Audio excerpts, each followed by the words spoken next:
The farm was bought by my great-grandfather in 1881, and so my grandfather grew up on it. I grew up out here in the summer. I mean, this was really we lived in town, but this was really home in the forest, so I grew up swimming in the creek, and I didn't know what a swimming pool was, and walking around in the woods, it was just part of life.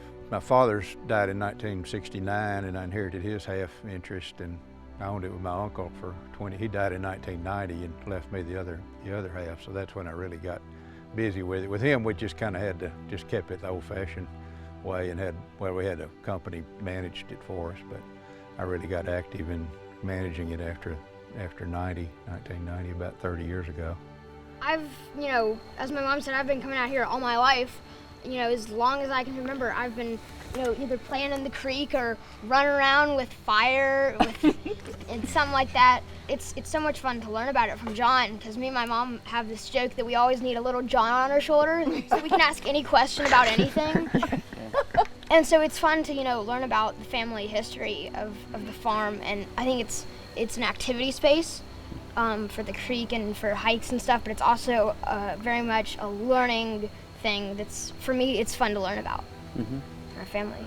And so you've been working with John as your forester here for a while? About 30 years, I guess. 1993 is when I moved to the area, and John was a client with the company I hired on with, and we've been working together ever since. So we think a lot about how to manage it, what we want to do. I mean, we're in it for the long term, and of course want to maximize the long-term value. I guess I get excited by getting out in the woods and seeing beautiful trees and nature, and I've been really active in conservation group, things like that. So preserving plants and animals and diversity are really important to me personally. What do you imagine for this place in the future? What do you think you want it to be?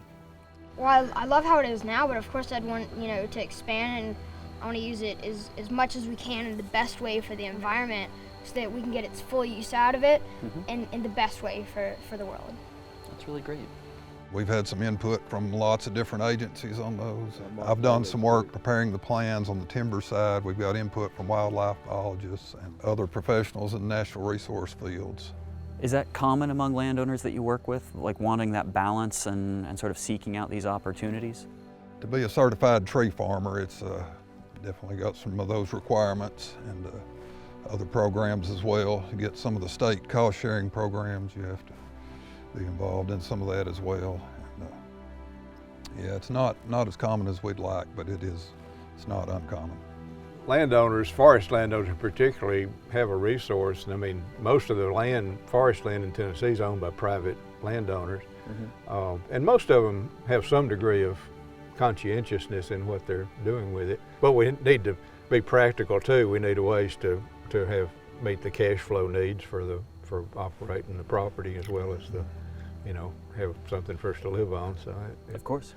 So as these new programs are coming on, like what you're working on with NCX, how do you kind of weigh those options, and how do you work with John to make those decisions about whether? Well, John helped me figure out how much we would like to cut this year. That's coordinating it with our harvest plans. With the different ages of pine stands that he has, there's generally some sort of thinning or something going on every year. So we just talked about what would we normally look at thinning, harvesting this year, and how can we back off of that to make this work with it. We discussed those type of options, and there's lots of different objectives.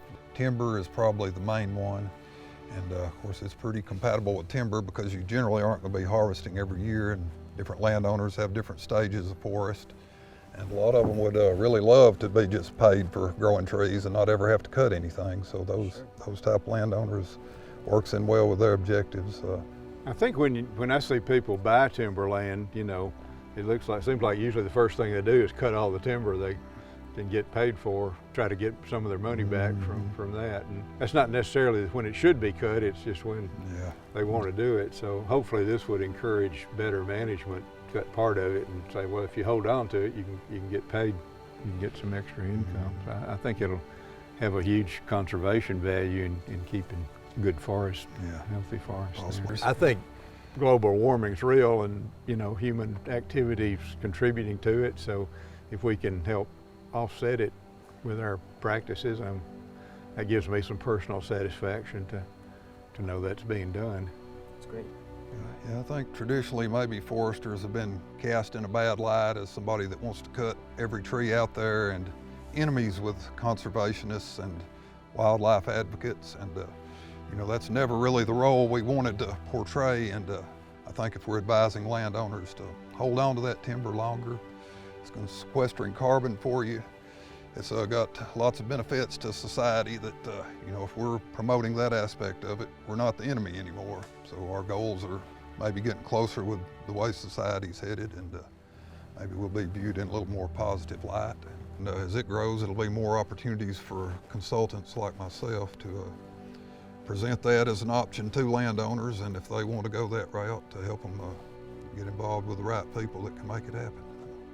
Ooh, I think it's awesome to learn about the stuff that it's happening right now, you know? Because I think the more you can understand about something, the more you can do something about it. And the more we learn, the smarter, you know, we'll be, and the more we can do about the problems we have, the more we can fix it. Lucian, that's really awesome, and that, you know, that's like the role of a forester in many ways, because a lot of this stuff is really complicated. That's what the profession of forestry is trying to, you know, figure out how to communicate better with families like yours, with you, to share what the opportunities are. Because this forest is going to look like something in 50 years, in 20 years. What that looks like is going to be impacted by the decisions you make this year, and next year, and the next year. And, you know, and those hopefully will be influenced by what society's needs are, what this community's needs are, what your needs are, you know, going forward. And so that's, for foresters, the only tool in the toolbox for a long time has been timber markets. You know, you cut when it's merchantable from a timber perspective. And what these markets are more tools in the toolbox to say more butterfly habitat if there's something, or more, you know, or more groundwater infiltration, or more carbon sequestration, to be able to communicate that to families like yours, to say, here's a benefit that society, you know, our nation, the community really needs, and that your land could uniquely provide.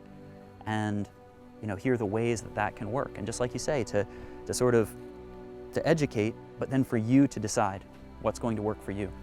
It's going to take a lot. It's going to take everything, every innovation that you can help us with, Lucian. Everything we can do to kind of bend this arc and create the world we want to live in. And this is a small piece, but it's an important piece, and it's something that is, you know, that can be done now to move us in the right direction.